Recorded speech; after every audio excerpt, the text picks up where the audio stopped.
In a 2023 Kia Rio like this one, here's what to do if your tail lamp is out. It is not always that the bulb has burnt out. Sometimes it's that the fuse has burnt out. Come down here. There's your fuse panel. Pop that open.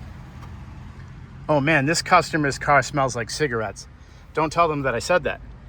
Okay, then you find the chart and you're going to look for tail lamp 7.5A.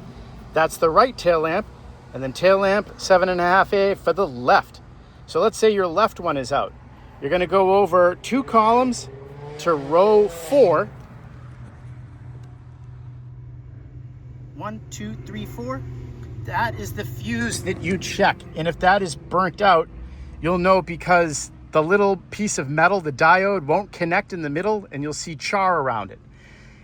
You can buy a pack of fuses from an affiliate link that I'll put in products, and that will get your tail lamp going lickety-split. If that is not burnt out, it means that your bulb is burnt out, and then this chart here is not going to help you out.